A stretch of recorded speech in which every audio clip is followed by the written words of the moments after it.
Добрый вечер. Вы смотрите программу «Якутия в деталях». С вами Петр Васильев. Завершились международные спортивные игры «Дети Азии». Это 8-е по счету игры, которые в этот раз прошли на исторической родине, в Якутске. На правах хозяйки игр Якутия выставила 2 команды из 370 спортсменов. О том, что дают такие соревнования юным спортсменам и какой вклад состязания вносят в развитие мирового спорта, мы сегодня и поговорим с нашим гостем Владимиром Максимовым.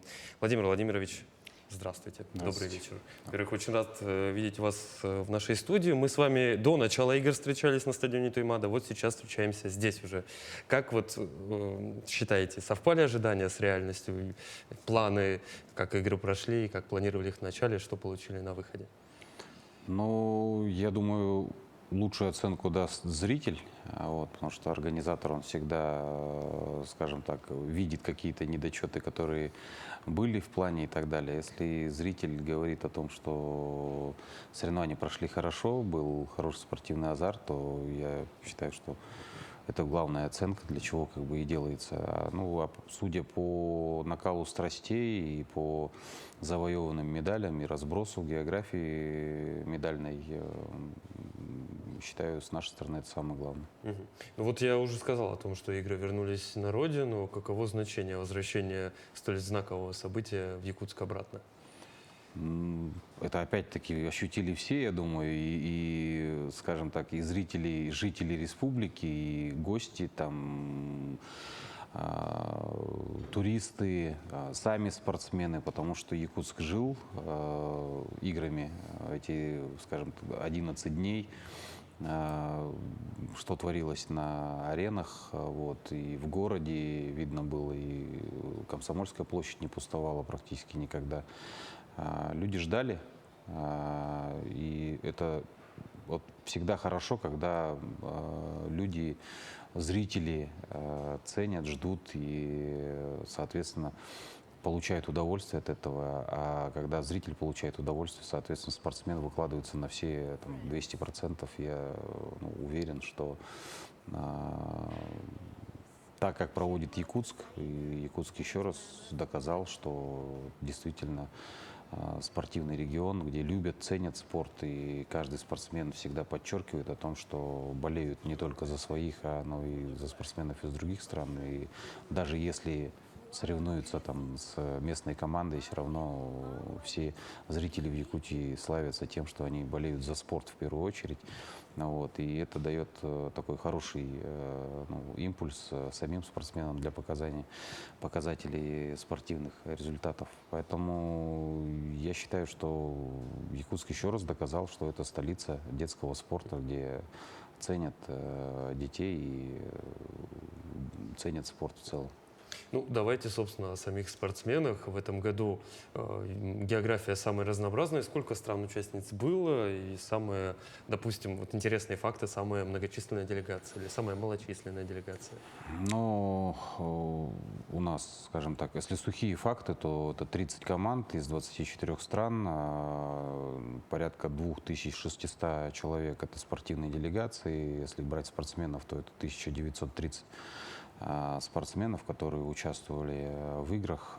Если многочисленная, самая многочисленная команда, это, не считая спортсменов из Республики Саха-Якутия, то это Республика Казахстан, Республика Узбекистан, Беларусь, Азербайджан, и так ниже у нас самые малочисленные, я думаю, наверное, это китайский Тайбэй, тот же Республика Корея.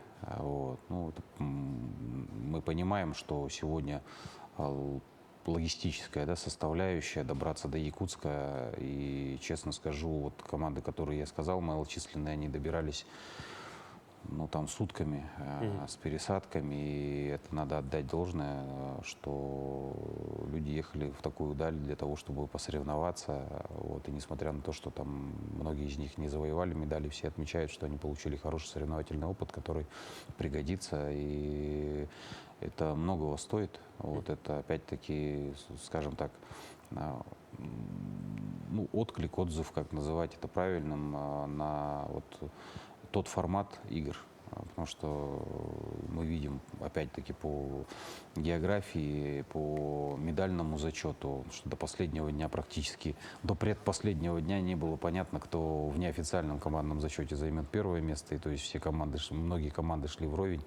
Это говорит о том, что формат игр, он, скажем так, состоялся, он устоялся в большей степени в части того, что это объективное судейство, это чисто спортивный принцип при проведении соревнований по разным видам спорта.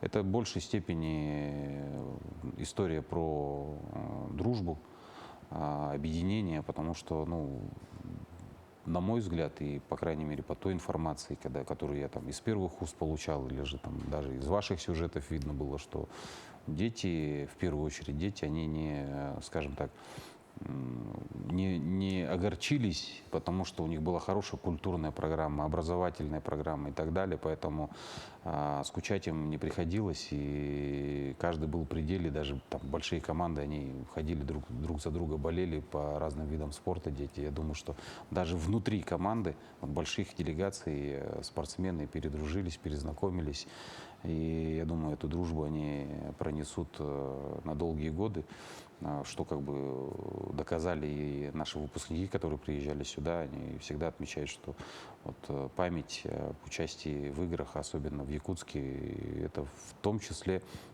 хороший показатель и хорошая память о республике, о городе Якутске. Поэтому, ну, игры — это не только соревнования, это такое всеобъемлющая, очень большая, обширная составляющая, которая вот направлена на объединение народов и в том числе презентацию региона, где проходит. Да и вообще всей нашей страны в целом. Да. Владимир Владимирович, а знаете, что заметил? Многие спортсмены начали к играм готовиться, так скажем, заранее. Допустим, вот в Казахстане проходили подготовительные курсы «Путь к Олимпу». Узбекистан, там еще какая-то страна, они параллельно готовятся уже к азиатским спортивным играм, которые начинаются. Это хорошая тенденция, что мы вот так вровень пускаем два спортивных крупных мероприятия? Ну, на самом деле у нас выстроена была с нашим одним из учредителей, это Олимпийским советом Азии, еще с 2012 года, потому что многие, ну, были разговоры раньше о том, чтобы перенести игры, скажем так, на год позже сделать, чтобы не было там в год Олимпиады, чтобы не проводилось. Но после анализа и обсуждений мы предложили именно ход того, что Дети Азии, и как бы не зря у нас один из главных слоганов — это «Начало побед». То есть это первое мультиспортивное мероприятие в этом возрасте для спортсменов. А следующий год и тот же возраст практически по всем видам спорта — это юношеские азиатские игры, которые также с 2009 года проводятся. Ну и последующий этап — это уже юношеские олимпийские игры. То есть это хорошая площадка для того, чтобы, во-первых, просмотр спортивного резерва страны и, соответственно, подготовка спортсменов к дальнейшим стартам.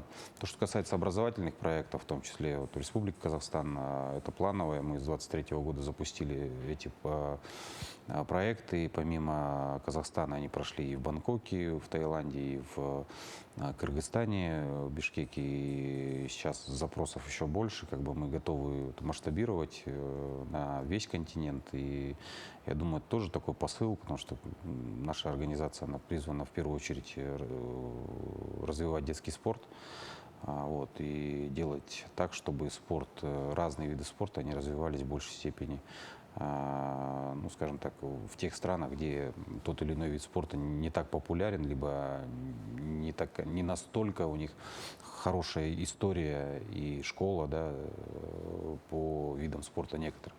В том числе и большие, скажем, планы и уже проекты, которые запустили, это по зимним видам спорта, потому что Азия — это, ну, не совсем зимний регион, зимний континент. Ну, тем не менее. Тем не менее, на самом деле сегодня есть хорошая тенденция в плане того, что южные страны там по даже анализу нынешнего года юношеские зимние Олимпийские игры прошли в Корее.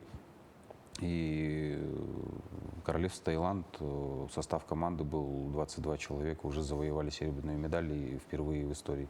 Поэтому это доказывает, что нет невозможного, вот просто нужно стремиться и систематизировать подготовку спортсменов. И это как нельзя лучше характеризует спорт. Я хочу напомнить, что мы работаем в прямом эфире. Задать вопросы гостю программы можно по номеру телефона 42 14 39 или по номеру горячей линии в мессенджере Telegram 914 235 05 02. Владимир Владимирович, я понимаю, что как у президента Международного комитета игр «Дети Азии», безусловно, в эти 2 недели было очень много работы. Тем не менее, удалось ли посетить спортивные события какие-либо? Ну, безусловно, конечно. Где были? Что посмотрели, что запомнилось? Ну, практически постарался попасть везде. Если в частности бокс, кураж, там алыш, борьба вольная, дзюдо, тэквондо, больше, конечно, единоборство, волейбол, соответственно, 3 на 3 баскетбол, вот, ну все вот это. Да, слушай, практически все динамичные. Практически все, но был в курсе всех соревнований, в том числе из дневников, которые ваши коллеги и вы в том числе очень прекрасно, на мой взгляд, осветили через дневники, через сюжеты новостные, потому что, ну вот, даже поздним вечером, даже, можно сказать, ночью, я все равно просматривал в записях. Возможно, что-то не увидели там на повторы, поле. но практически дневники посмотрел все стопроцентно, и оттуда, скажем так, получал ну, те впечатления, эмоции, которые все-таки были у зрителей и у спортсменов. Слушайте, ну мне это очень лестно слышать. Это и была одна из наших основных целей. Владимир Владимирович, у нас уже есть вопрос от зрителя, я предлагаю его послушать. Добрый вечер, вы в прямом эфире, задавайте свой вопрос. Здравствуйте. Здравствуйте. Добрый вечер. Меня зовут Дмитриева Елена. Я жительница города Якутска. Считаю, что такое событие «Игры Дети Азии» – это очень важное событие в республике, в городе. Я сама пенсионерка, ходила на соревнования, болела за наших и за другие команды. Конечно, огорчалась, когда наши проигрывали. У меня такой вопрос. Будет ли смонтирован фильм об этих играх? Было бы очень интересно посмотреть потом по итогам всех этих соревнований, игр Дети Азии, прямо вот хороший такой добротный фильм. Потому что мне, например, немножко не хватило. Ну вот я бы хотела услышать эмоции, рассказы других команд, как им здесь понравилось, как они кушали, как им понравилась еда, куда они ходили, насколько они были впечатлены играми. Даже если многие команды, конечно, не вышли, да, там даже в десятку, да, то все равно, наверное, им понравилось. Но вот как это все происходило, было бы здорово. Спасибо. Ну, я так понял, Елена хочет детали. Ну да, нет, спасибо за да, такой, на самом деле, правильный вопрос, и спасибо за отзыв, я думаю, в том числе и организаторам, членам организационного комитета это будет, скажем так, лестно услышать, как от зрителя. А то, что касается фильма, то да, по нашим требованиям организационный комитет по итогу выпускает фильм, создает и готовит итоговый фильм по сюжету, который, по крайней мере, скажем так, был на согласовании у нас, он очень получится хороший, и я думаю, что это ближе к осени, к сентябрю этот фильм выйдет, но помимо этого также я знаю, что ваши коллеги, в том числе Матч ТВ, готовят сюжет довольно-таки объемный, вот, в том числе с эмоциями и всеми остальными моментами, про которые вы тоже сказали. Вот. Чтобы, наверное, пораньше услышать про все, что вы сказали, я опять-таки предлагаю посмотреть дневники, да, которые готовила НВК СХ. Вот, и там вот все, что вы сказали, практически все, что вы сказали, это есть, и комментарии, и рассказы, Вот, потому что, ну, мне всегда тоже самому интересно, вот это не только игр касается Дети Азии, но других каких-то мероприятий, когда вот идет обратная связь от участников того или иного мероприятия, поэтому еще раз скажу, что ну, формат, который был выдержан главным вещателем игр, он именно был направлен на то, чтобы нестандартно подать, ну это мое личное мнение, нестандартно подать, и как я это воспринял, нестандартно подать вот саму атмосферу игр. Ну, очень хочется надеяться, что оно получилось.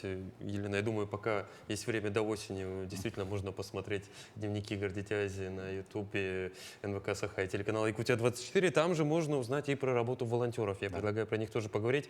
Важная часть игр Дети Азии волонтеры, те, кто безвозмездно эти 2 недели работал на играх. Сколько человек работало, и в этом году их же поощрили, насколько я знаю, нескольких из них. Да, 1900 волонтеров принимало участие в организации игр.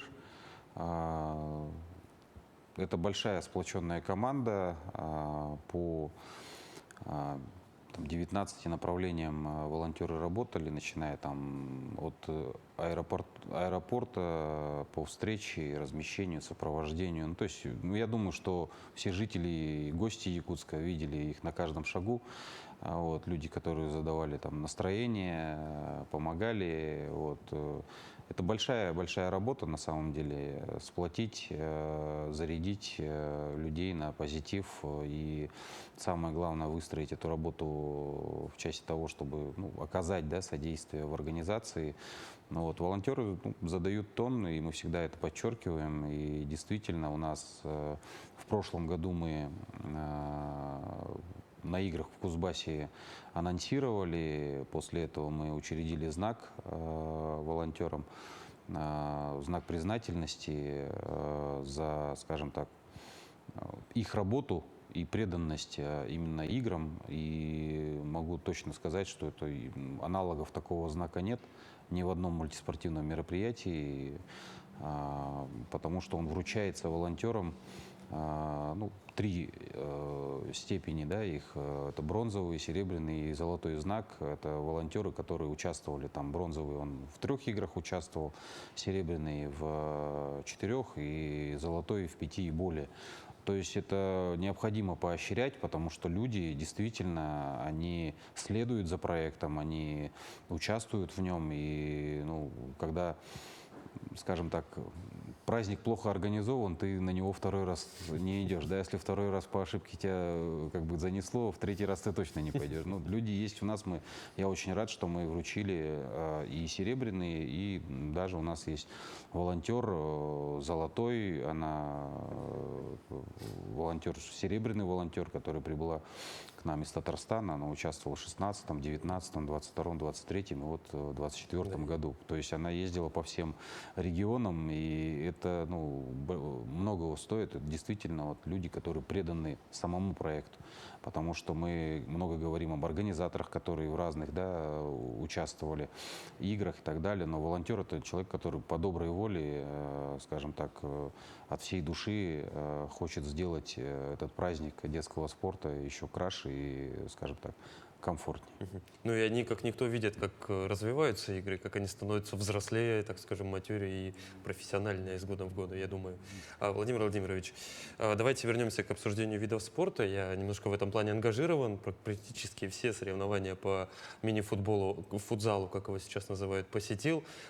Полный триумф, безусловно, это Сибирского федерального округа. Уральского, прошу прощения, 2-й раз, причем на играх. Они победили также в 22-м году. Трибуны полные, полтинник, я думаю, давно не видел таких масштабных соревнований по футзалу. Как оцениваете успехи в целом у мини-футбола в нашем регионе? Якутская школа мини-футбола, она всегда славилась своим уровнем игры. И мы, конечно, у нас у всех на слуху, в головах это и мини-футбольная «Заря», там, футзальная теперь уже, да, и «Алмаз», команда, которые, ну, в высшей лиге они встречались, и бывали годы, когда они и в тройке обе команды были. Вот. Мы знаем, насколько у нас в республике развит мини-футбол, ну и учитывая климатические условия, большой футбол не набегаешься. Вот. Но я считаю, что то решение, которое мы приняли в 2022 году, 22-м. да, о том, чтобы заменить классический футбол на футзал, это было правильным решением, потому что мы, ну, переформатировали, скажем так, игровые виды спорта, требования к допуску команд и так далее. Поэтому и сегодня налицо количество команд. Мы сняли ограничения для иностранных государств, скажем так, стран Азии, которые могут принимать участие. Если раньше у нас было прописано, что не более 4, сейчас мы это сняли, и мы видели, что здесь хорошая конкуренция там, по каждому игровому виду спорта, там, в том числе и по волейболу, какой накал страстей был. До последнего дня они состязались. И уровень игры, ну, по всем, и по баскетболу, и по футзалу. Поэтому, я думаю, от этого выигрывает только спорт и зрители, потому что динамика, скорость, азарт, это все олицетворяет вот, опять-таки, детские соревнования. Ну, и тем не менее, тем Но более еще... уровень там Да. совсем не детский. Уровень там совсем не детский, и совсем не мини, даже если он называется футзал. Победила в медальном зачете сборная Узбекистана. Встречались ли с ней после, с тренерами, что говорят? Ну, с руководством делегации мы встречались. Как раз-таки мы в день завершения игр встречались. Конечно, настроение, ну, я думаю, не стоит объяснять, какое у них было, потому что действительно приехала очень хорошая, боеспособная команда, которая с хорошим уровнем подготовки. Ну, надо сказать, я вот много стран посещаем, общаемся, вижу изнутри, насколько где развит вот детский спорт именно. И скажу, что вот в Узбекистане очень сильно поставлено сегодня, ну, скажем так, второе, наверное, дыхание вообще возрождения спорта. И ну, чисто вот по спорту, если говорить, и это вот, ну, тому доказательство, результаты.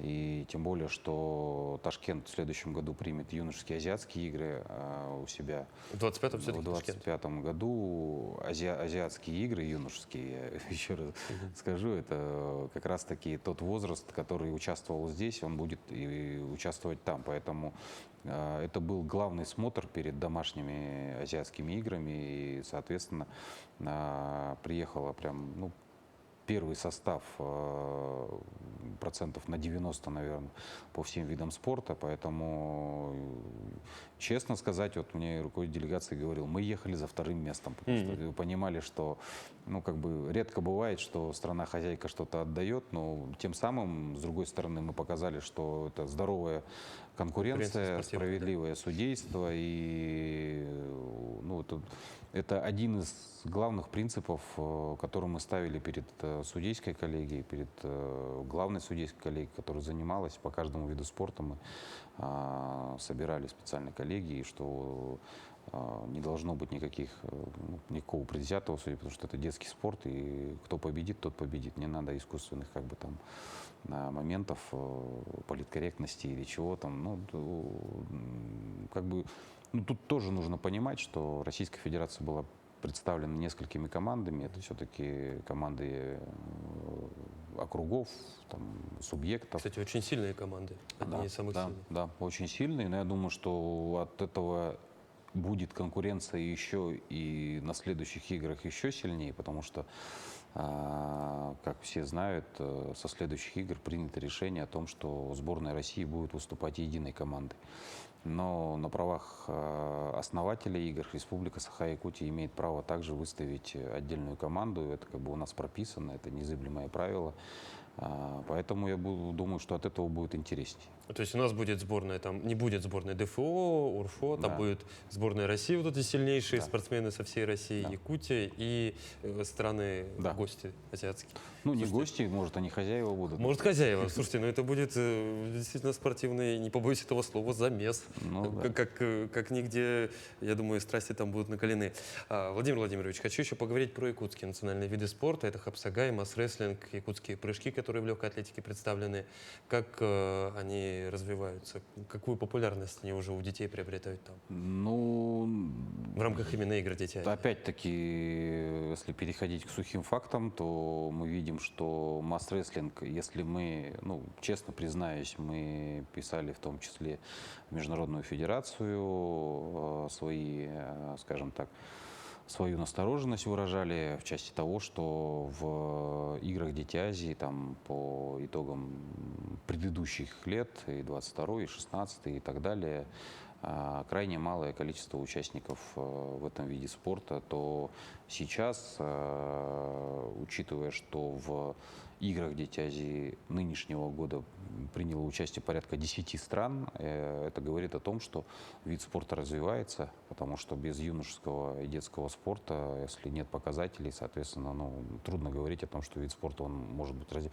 Сейчас видно, что и подготовленность, и хорошая, опять-таки, медальная география в этом виде спорта, это говорит о том, что в странах уже начали и, ну, продолжают, развивают вот, и уделяют внимание именно детскому масс-рестлингу. Вот. И, допустим, тот же Кыргызстан, мы видим, они сегодня уже становятся одними из лидеров в масс-рестлинге.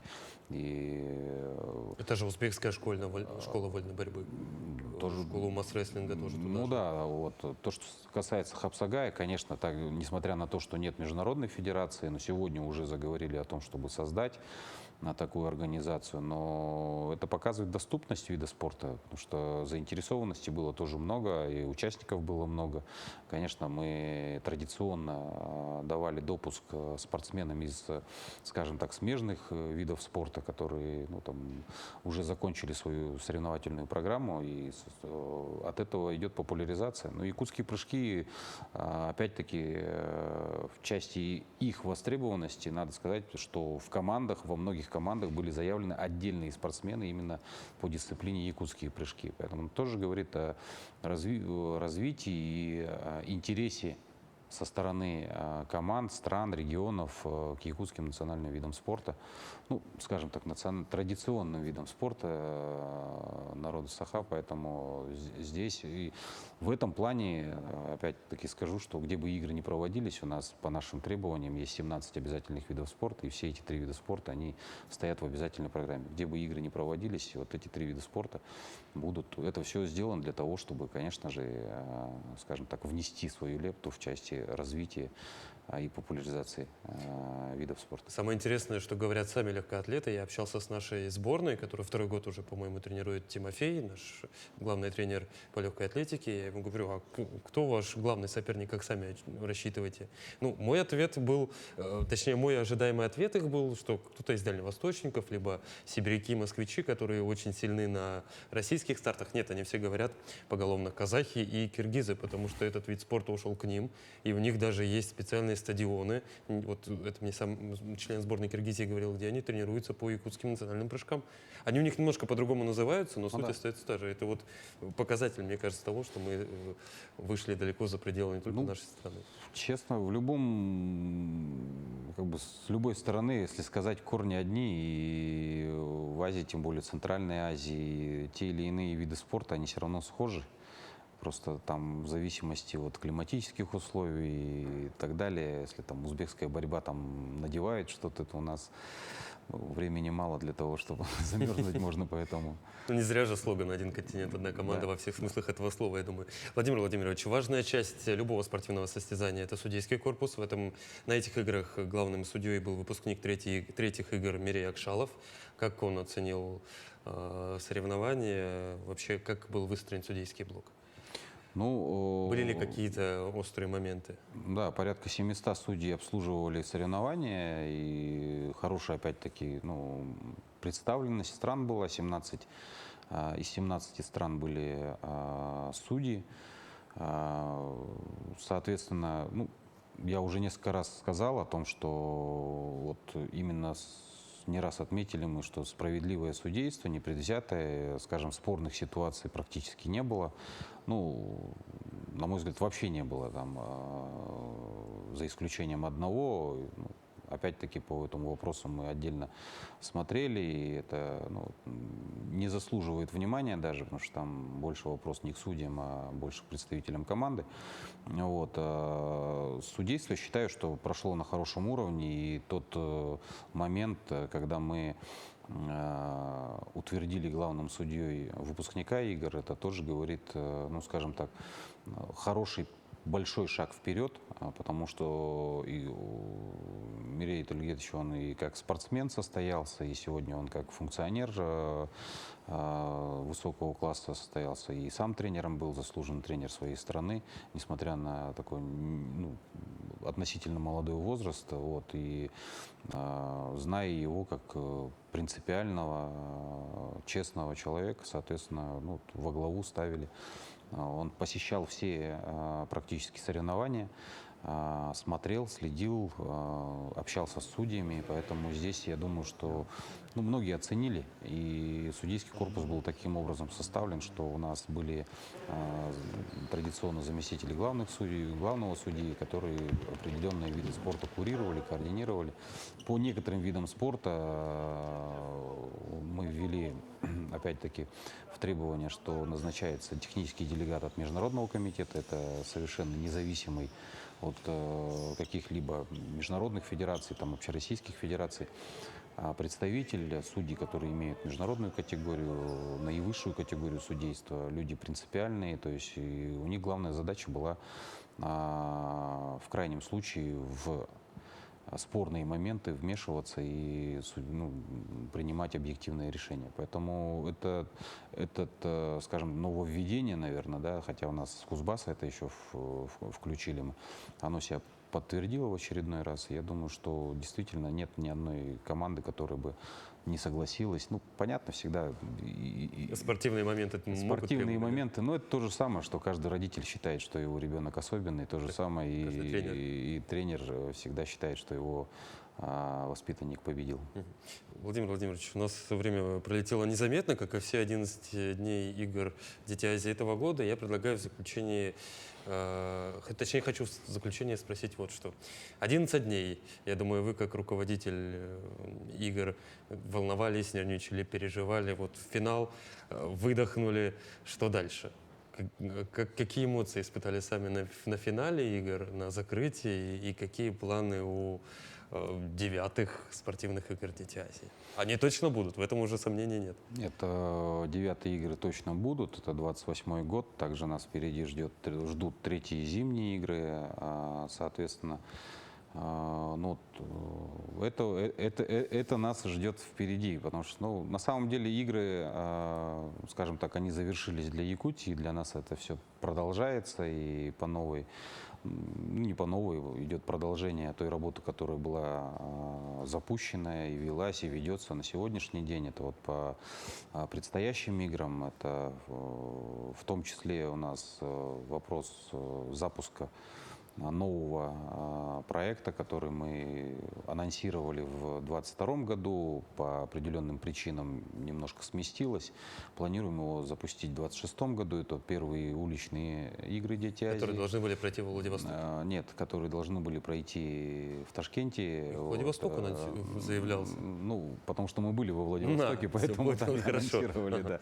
Вот, соответственно, сегодня тоже переговоры ведутся. Вот, то, что касается следующих игр, я давал уже комментарий, что мы не объявляем, объявим до конца года, это точно, просто все идет к тому, что мы должны максимально гарантировать проведение следующих игр на еще более высоком уровне, и для этого у нас вот сейчас вот именно ведется та работа по определению, уточнению, и, ну, скажу, что на сегодняшний день мы выходим, ну, скажем так, в высокой степени